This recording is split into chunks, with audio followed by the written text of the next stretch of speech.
In honor of our function today, I'd like to read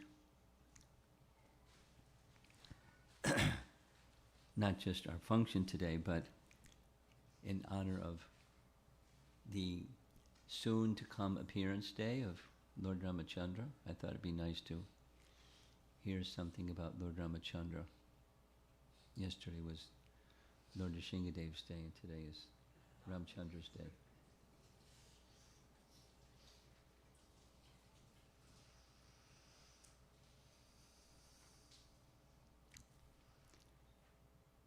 There's a very interesting episode,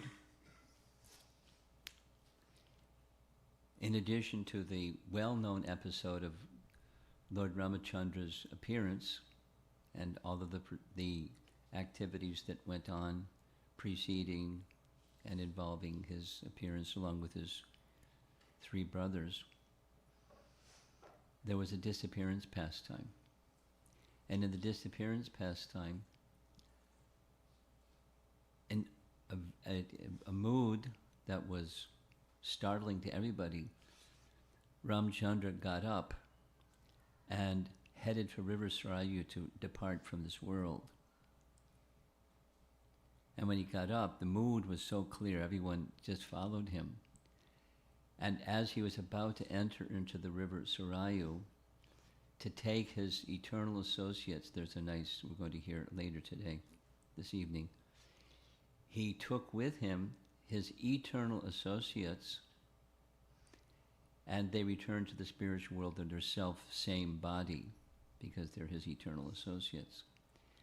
But he specifically requested 4 personalities to stay behind. Sounds cruel, but it wasn't cruel. It was a service. Hanuman, Jambavan, because Jambavan also had some service to do for the next incarnation, the personality of Godhead, Lord Krishna, and his service to Lord Krishna. And then there were 2 others, Maida and Dvidvida. Who's Maida and Dvidvida? We know about Dvidvida from Krishna's pastimes, because Dvidvida was KO'd by Balaram. And there's a long description of how that happened. A little background from research. Both Maida and Dvidvida, there's a certain Sanskrit term. They're deities in Ayodhya, in the spiritual Vaikuntha realm of Ayodhya. They're eternal associates of Lord Ramachandra in Ayodhya. They're called Avarana deities. So that means, Avarana means that they have some accompanying service to do for the Supreme Lord, both of them. And they appeared, as the others appeared, by the instruction of Vishnu that Devas should create praja in this world. So the Ashvini Kumaras created these 2. They're not the original, but they're portions of or empowered entities like the eternal associates of Lord Ramachandra in the spiritual world, in the Vaikuntha realm. And they got the same names, Maida and Dvidvida. And they had a very important role to play as servants, confidential servants, like ministers, like Hanuman was a minister of Sugriva. So were Maida and Dvidvida. So it's skipping all the detail. They're exalted personalities, but they had a service to do, according to the description of the Acharyas. The service that they had to do was to teach a lesson. The lesson being, don't offend great personalities, because if you offend great personalities, finished, even you're a great personality. With skipping all the details, that's what happened. Again and again and again, commentaries say, he, Dvidvida, offended Lakshmana twice, once verbally and another mentally. And that was sufficient that he then earned the merit of being susceptible to bad association, because otherwise one can be in bad association and not be susceptible if you're protected by bhakti. This came out in the UT Austin discussion, no, Texas, the A&M discussion about, what about bad association? If you're protected by bhakti, you can be in whatever the association, you want good association, but you're protected from bad association unless you make this boo-boo. You offend Vaishnav. Then you're susceptible. That's what happened to a Dvidvida.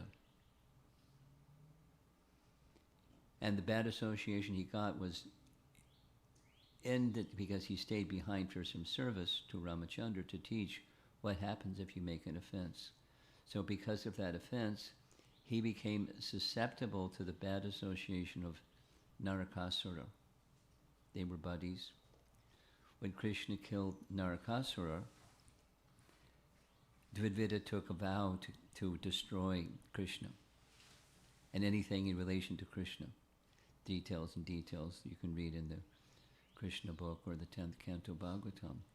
Balaram finished him. In one sense, that was mercy, because being finished by Balaram is mercy.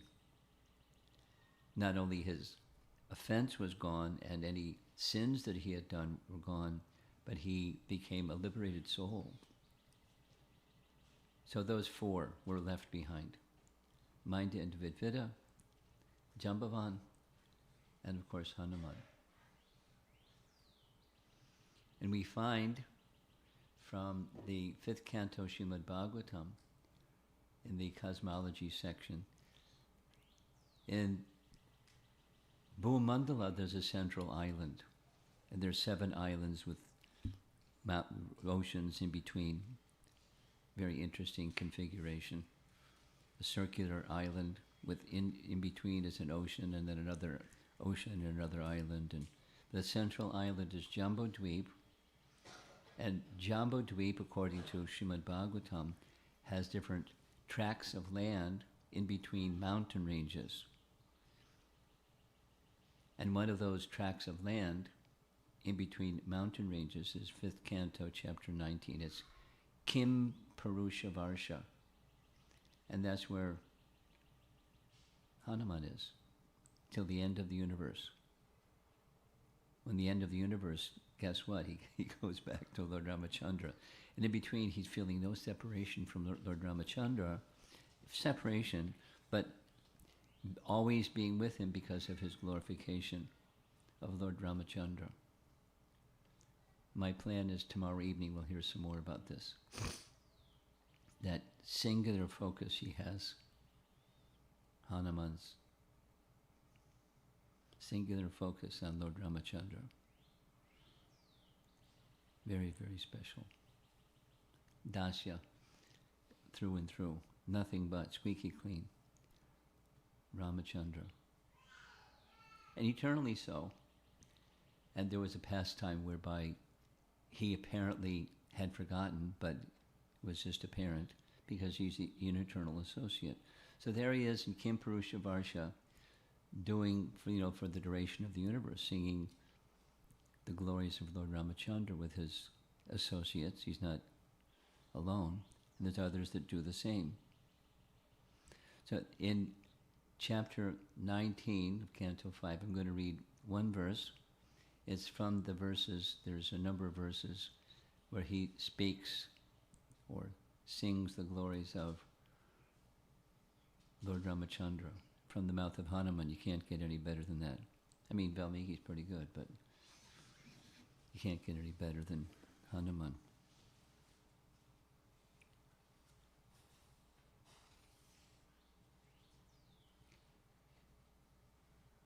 Om Namo Bhagavate Vasudevaya. Om Namo Bhagavate Vasudevaya.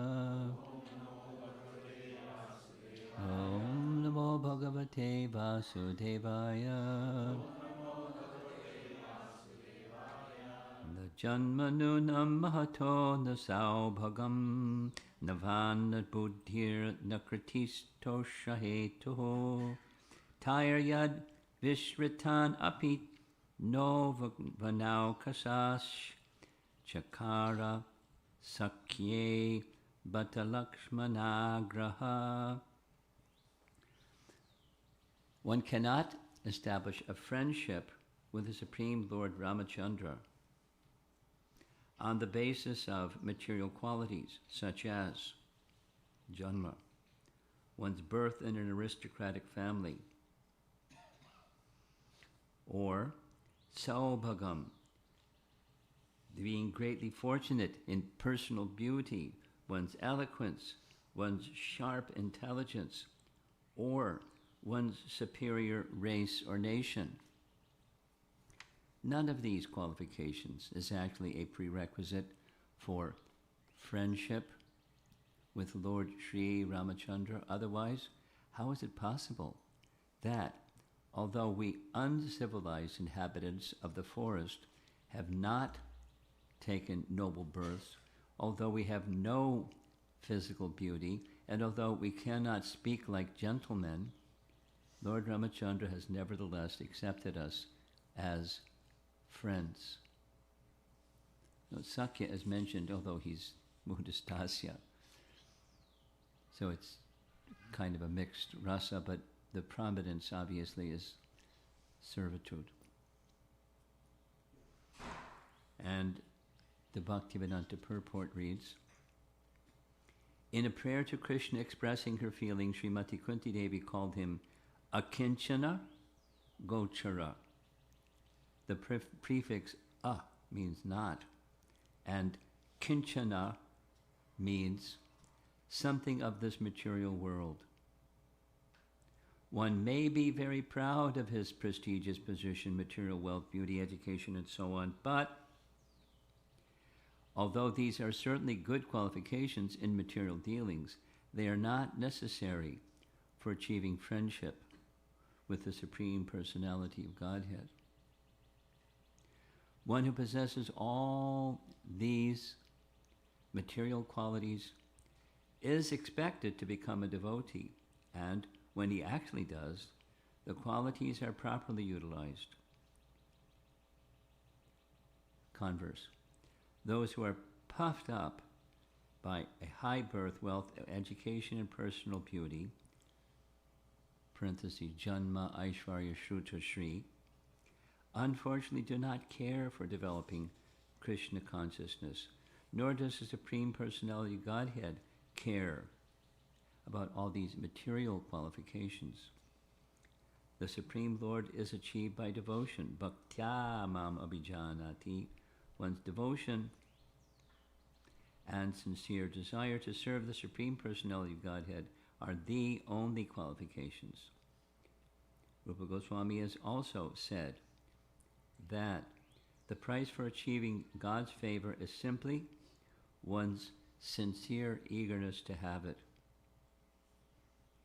Parentheses, lolyam ekam mulyam.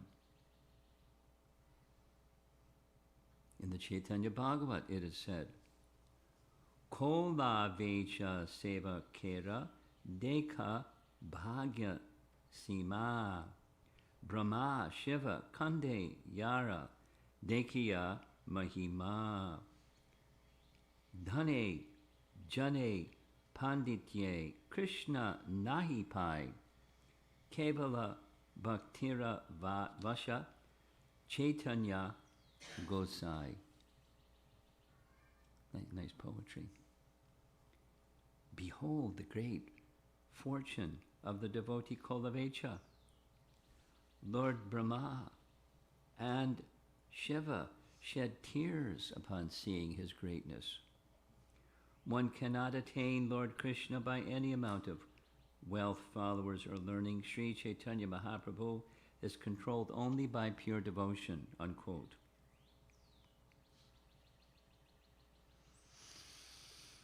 Lord Chaitanya had a very sincere devotee whose name was Kolavecha.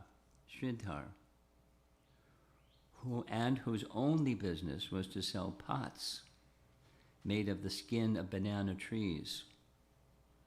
Whatever income he had, he used 50% for the worship of Mother Ganges, and with the other 50%, he provided for his necessities.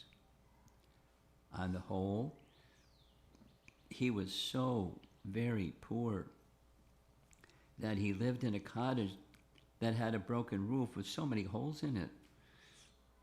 He could not afford brass utensils, and therefore he drank water from an iron pot. Nevertheless, he was a great devotee of Lord Sri Chaitanya Mahaprabhu. He is a typical example of how a poor man with no material possessions can become a most exalted devotee of the Lord. The conclusion is that one cannot attain shelter at the lotus feet of Lord Krishna or Sri Chaitanya Gosai through material opulence, semicolon. That shelter is attainable only by pure devotional service.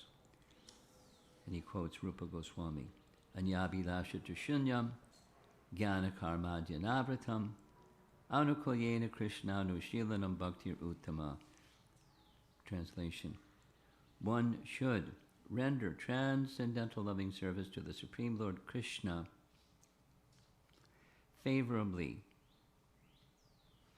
and without desire for material profit or gain through fruitive activities or philosophical speculation. That is called pure devotional service. End of purport. So there's hope for us.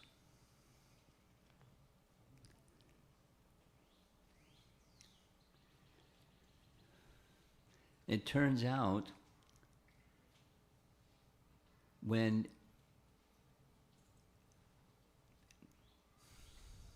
Kabanda gave some advice to Ram and Lakshman, you have lost your wife. I recommend you make friendship with one who has also lost his wife. And together you can help one another redeem your lost wives. And the person who you can go find is Sugriva, because he lost his wife to Vali, his stepbrother.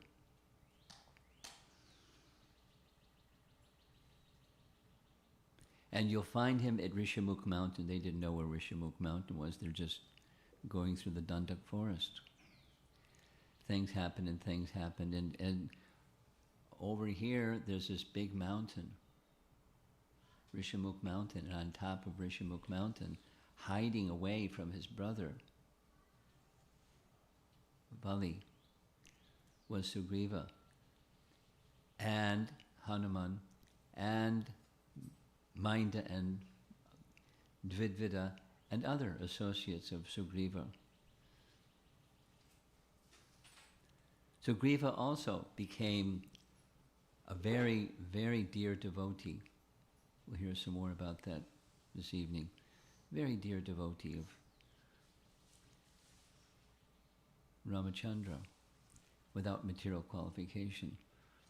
But his devotion brought him that relationship of friendship. Of course, the circumstance was seeking friendship. So, but when on top of Rishamukh Mountain, all know the story. Sugriva saw these two dressed like mendicant personalities walking around with weapons. And he thought, uh-oh, Bali's got a trick. Hanuman, you're a very, very expert minister. You know how to use diplomacy. And not only that, you know how to change your shape to whatever you want. So take the shape of a brahmana. Descend down Rishamukh Mountain. Go check him out, friend or foe. You know the story. Everyone knows the story. And as Hanuman approached for the first time meeting, in the Leela at least, for the first time meeting Ramachandra, just by coming in the presence of Ramachandra, he could understand. No worries. Nothing to worry about. He'll give protection. Not only no fear or friend or foe kind of consideration. So he changed his shape back to a monkey.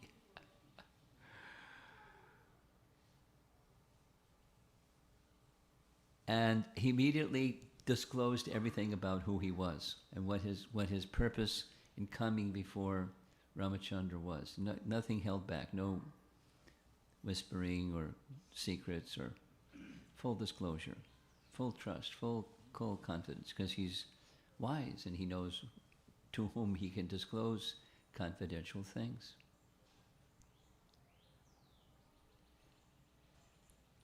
No, Ram and Lakshman hadn't said anything yet.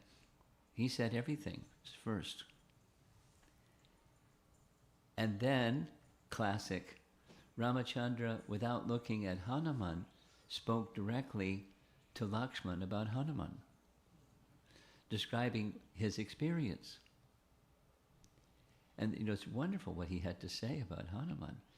His eloquence was impeccable, perfect Sanskrit, no mistakes, no hesitation, no pause, even voice, cool demeanor, very calm, very peaceful. He was admiring the ornaments of Hanuman's qualities. Now he said here, the education. Later, much later, in the Sundara Kanda section, where as he's getting ready to make his leap across the ocean to Lanka, he offers prayers to the sun god, because the sun god was his guru.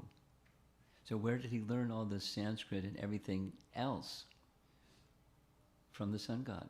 But the sun god accepted him, not because of his high birth or anything like that. He is a qualified person, so a qualified person is enjoined not to give teachings to people who can't control their senses. And can monkeys control their senses? Hanuman could control his senses. So he taught him everything, even as young. Later it's described in Uttarakhanda, same little principle, that sun god was the instructor of Hanuman in his education. Now he's speaking in this verse that you don't need eloquence. And it's not that Ramachandra thought, oh, he's very polished monkey. He speaks very polished language. He noted it. And where do you get polished language from? From a polished teacher. If you're, a fit recipient of teachings, then you can become a good student. Whether you have a good teacher, it's a good combination. So he had it. At the same time, he wasn't thinking that he had it. Nor was he boasting, because I have it, now I've been accepted. That's the message of Hanuman, and the message of anyone that's an elevated person. The opposite is so common. When someone gets high education, what happens? Commonly, become proud.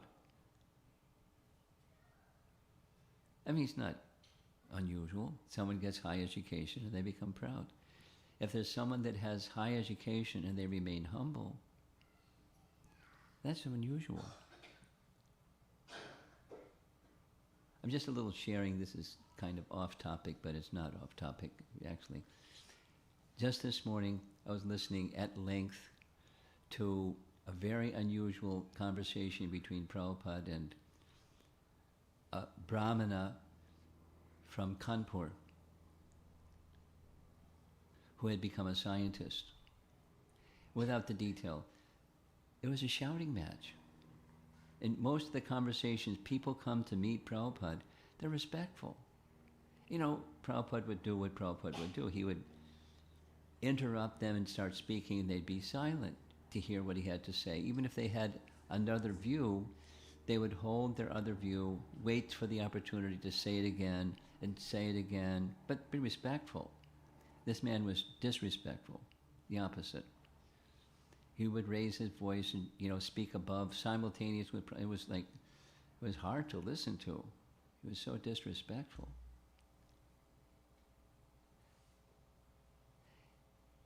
Yet he was taking the position maybe 20 times, I don't know. But he was taking the I don't know as being final. And you can't know because I don't know. Because it's through science, anyway, without all the back and forth. So here's a man he was a PhD. He's a research scientist, PhD, from a Vaishnav Brahmin background that was far from humble, but speaking, I don't know. And therefore you can't know, because I don't know. He didn't exactly say like that, but that was the mood. Very insulting. So one can be learned, and he said 6 times, yeah, I'm taking the humble position. I don't know. But he's speaking as if he did know, and the others can't know if he doesn't know. Anyway, back again. If one has high learning tendencies to be proud, one can take the position that one is humble and still be proud. So pride is not just something cosmetic and repeat it enough times and okay, the person's humble because they repeat it many times. They can also be very proud. So what's humility? Amanitvam, adambitvam. It's a primary characteristic of one who is elevated, is they don't feel themselves elevated. They don't regard themselves, and they don't regard their interactions with others similarly. Now, how can someone be like Prabhupada? He ended up, during this conversation, 4 times calling the man a demon. Explicitly. And explained why he said that. Here's the verse of Bhagavad Gita. You're a demon. No. Anyway, speaking on the authority of Krishna, you may speak strongly, and when appropriate. When appropriate. And he understood it was appropriate, therefore he did. So, Hanuman would also wait until called upon to speak, and then he spoke the truth, because he knew the truth. A classic example was this big hubbub over whether Vibhishan should be accepted or not. You know Vibhishan, right? So, out of the 4 children of Vishravas and Kaikashi, he was the only one that was virtuous. And he tried, and etc., etc. When he was unsuccessful in persuading, everyone was persuading, almost everyone. Many were trying to persuade Ravana to give Sita back, and you don't bring destruction to the whole Rakshasa dynasty, and he couldn't hear it. He was proud and lusty, both. Vibhishan defected. When Vibhishan defected, just one last thing. When Vibhishan defected, he didn't go straight to Rama Candra. He went to a representative of Rama Candra. Important lesson in Ramayana. He approached Sugriva. Sugriva, could you carry my message to Ramchandra? Ask him if he'll accept me. Sugriva carried the message with some commentary. Don't accept him. Because blah, blah, blah, blah. You know the story. So Ramachandra did what kings do. He asked his ministers, what's your opinion? They all had a different opinion. And one didn't say anything until he was called upon. It was Hanuman. And when Hanuman was called upon, he said, essentially it's a no-brainer. He's already accepted him because that's his nature. Someone takes shelter of him, he'll accept them. It's already done deal. Why are we having this conversation? He wasn't interrupting everybody else. He was waited till he was called upon. He said, I know. He's already accepted. It's just a matter of how he's going to do it. That's up to him, how he's going to do it, but he's already accepted him. And then this very important, according to the Acharyas, the number one verse in the whole Ramayana, they call it the Charama Sloka, the essence of the whole Ramayana, 24,000 verses in one verse. And that the statement that says, you all know the statement, one who even once takes shelter of me, saying, from this day I am yours, I accept them. And I'll give them freedom from fear and freedom from any danger. So just say it once, right? Haribol, propose. Repeat after me. That's it. Then he went on, the next verse, he says, even if Ravana, after all of what Ravana has done, if he came sincerely speaking these words, I would accept him too. Ravana. Not like he didn't know what kind of personality Ravana was or what Ravana did and Sita's kidnapping and killing Jatayu and, the whole shebang. Not like he didn't know his character. Of course, Ravana didn't do that because he got something else. But he's prepared.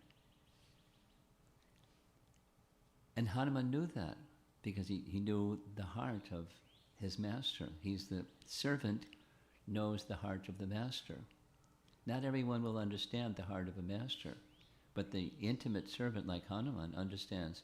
So if you want to know about Ramachandra, just ask Hanuman. Anything.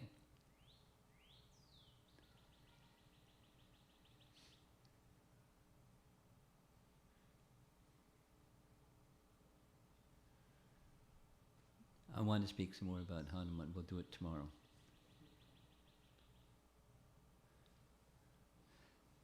In honor of Lord Ramachandra's appearance day, they chose this topic to speak about, so I hope that's okay. See if there's somebody who wants to discuss some topic. Vedic cosmology, whatever you want. Where's Kim Purusha Varsha anyways?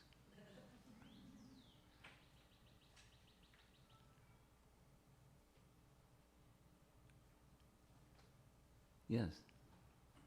Thank you, Manoj. Wonderful class. The last comment you made about Lord Ram, like if somebody sins here, he comes and surrenders, including Ravana. Yes, he said. Yes, comes sincerely and surrenders, and he said, I accept it. Now, as practice of devotional service, a lot of us have prayed, Lord, accept me, and we surrender. But as part of the surrendering process, there is modes which also take on, as part of the purification, there's still that. I heard you. Keep going. Don't go back. So there is still the residual, as you mentioned, Residual contamination or tendencies. No kidding.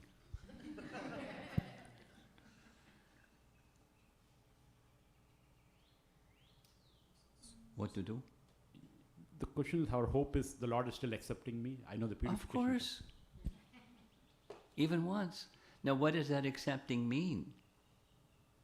Or what constitutes the submission and what constitutes the acceptance? That's the question.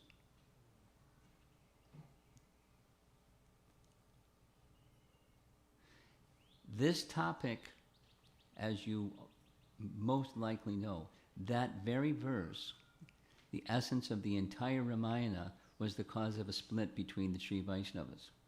What does it mean? Does it mean this or does it mean that? This group and that group had different opinions. And they split.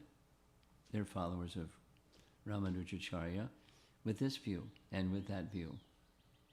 Om Jai Jagadisha Hare.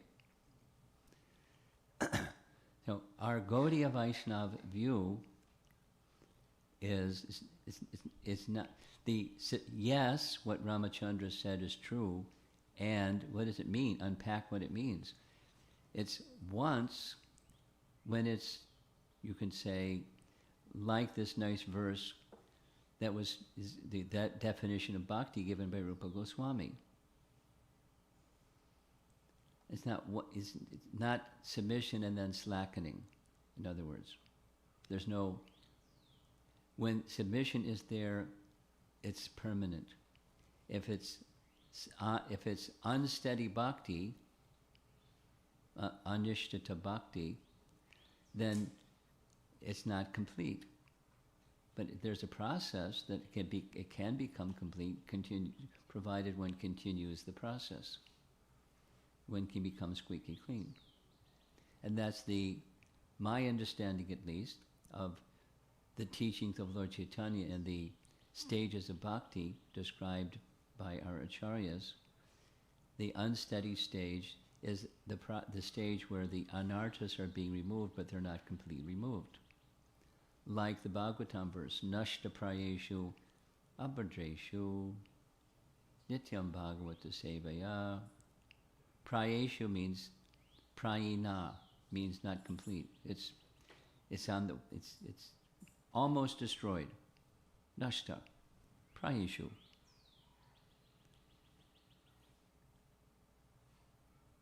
Nityam bhagavata sevaya. So nashta, prayeshu. So it's a process that must be continued, not just externally, but all the rest. That's what Lord Ramachandra is expressing, according to my understanding of what he's expressing, with the Bhagavatam perspective on what he's expressing. And that's the submission and the acceptances also. Supposing it happens. Supposing somebody becomes a nice devotee, and time passes, and somehow these residual things inside start to surface again. They start to surface again because submission slackens. Say it the other way. When submission slackens, what happens? Residual tendencies start to surface. Supposing you're planting a garden. Everyone has this experience. Plant a garden. Fantastic. And you keep watering the garden. What happens? There's some seeds in the soil that come out as weeds. You don't do the weeding. You just keep watering the weeds along with the garden. The weeds are going to keep growing.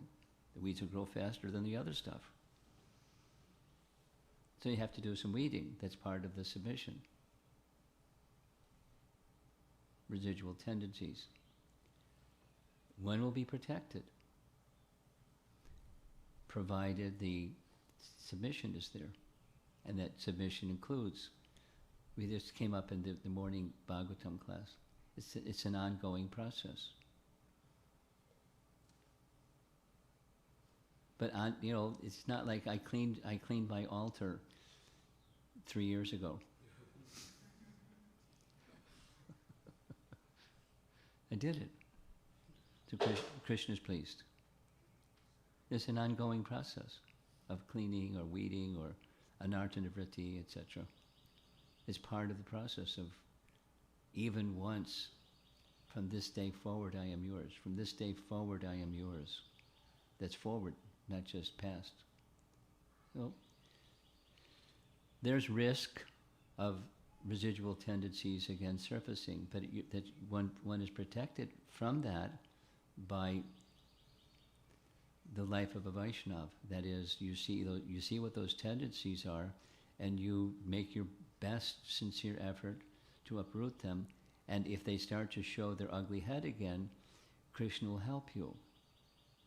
You don't become complacent. That's a long-winded answer to a simple question. But it's an ongoing, not just a one-time. Yes. Thank you for the class, Maharaj. This is a question that was asked to me by one of my friends. So, says that Lord Rama worshipped Lord Shiva in Rameshwaram, Oh. and it is said that Hanuman is an incarnation of Lord Shiva. Yes, sometimes it's said like that. And why is it that Hanuman became a devotee of Lord Rama? Why not?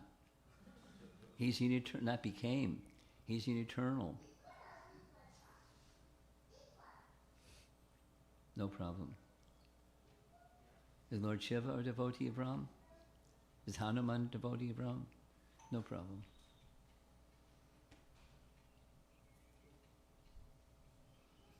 It's simple. That's who he is. Devotee of Ram. He didn't become. You want to say something more? Yes, ma'am.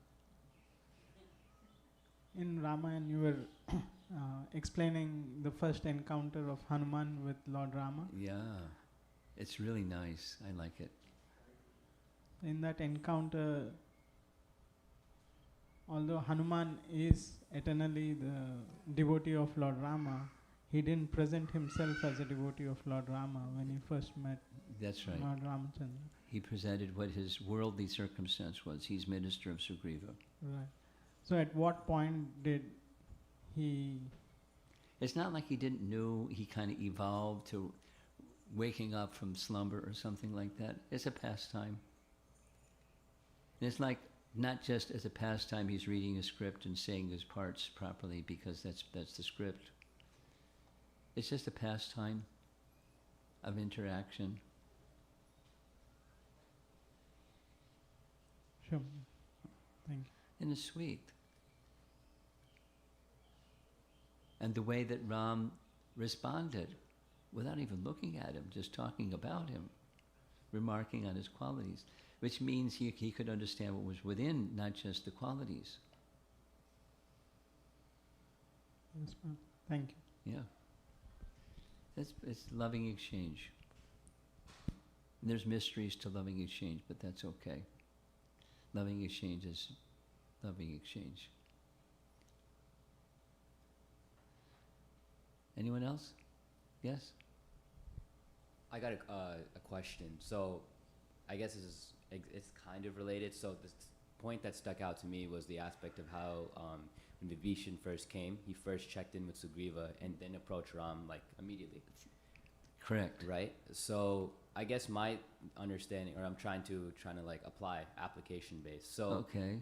what I'm thinking is immediately when we're studying scripture or anything on your own, or even you're speaking to elevated people who understand the scripture and are able to essentially consult and pull out the information needed that applies to that situation in life. One thing that happens, and I've noticed this occur because I'm new to the process from that aspect, is immediately our own filter comes in, and Of we're not course. able to take the scripture as it is or the advice as it is. Welcome to the club. Yeah. So I guess my question is that you know how we like the same way we approach you can't approach you can't approach the verse just like that the same way Vibhishan couldn't approach Ram straight. So I guess my real question is, how do we read verses and apply, and essentially what's the right mindset of going in so when you read a verse you take Humility. it for what it is? Okay. And I want to know.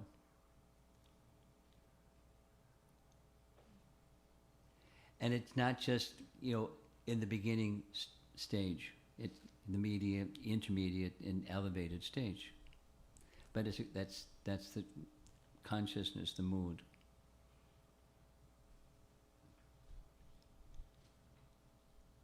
Shamsundar, you want to say something? You're waving. What's up? Time? Time to end.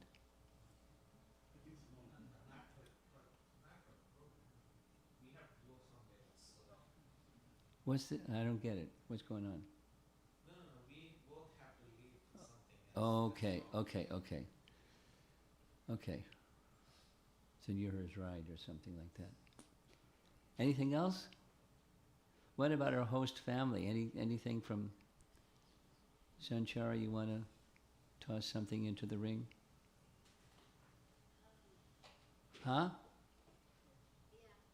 Okay, I thought so.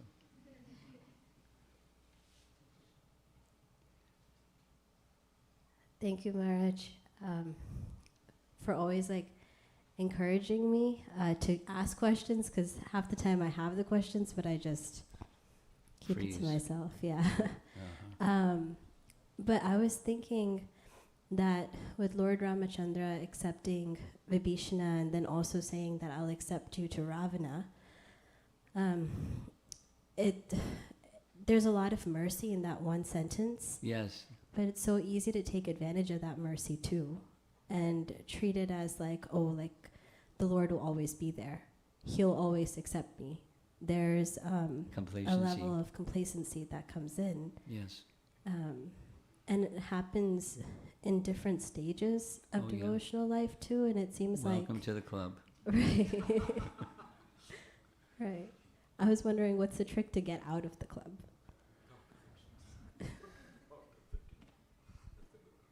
Ongoing submission. I mean, it's in simple language, commitment to the relationship. When you're committed to a relationship, there's no room for complacency, because the relationship is everything. Supposing it's not everything, complacency is easy. Sometimes not. Sometimes not. For what's the criterion? Oh, I'm feeling a pinch. Oh, shelter, or whatever. 4 types of pious people. And then complacency. See you later, Krishna. Thank you. I have one question for our host family. How'd you connect with these guys? I mean, you reached out to them, not they reached out to you. So where'd the idea come from? Sanchari. Oh, she gets the credit. Or the blame, whatever. How did you know? So I met Namras like many years ago in Pandavasena. So we've been like connected on and off, and I follow him on social media. And so I asked him if he knew anybody who does these yagyas. He connected me to Brahmamurta Prabhu, and then we've been talking on and off, and then Prabhu very kindly agreed to come and do the yagya here. Yeah. Dad, did he do a good job? Confidential.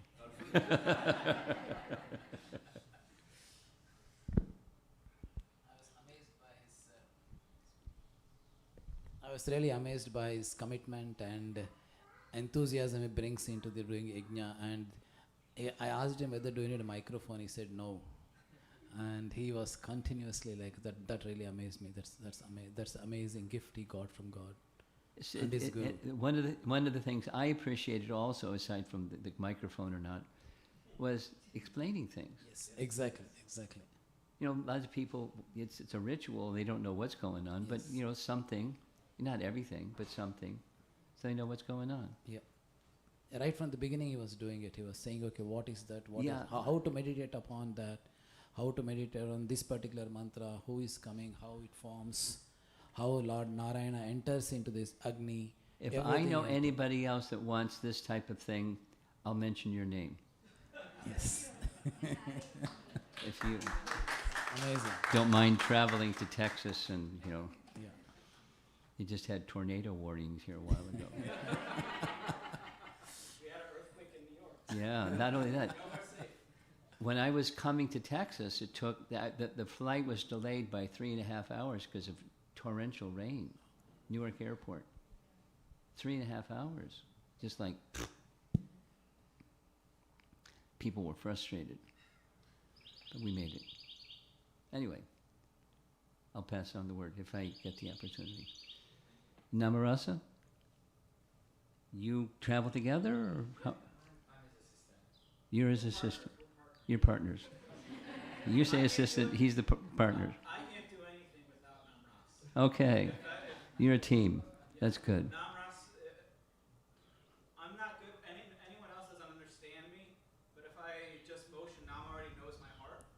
So he knows if there's a plate with 50 things and I just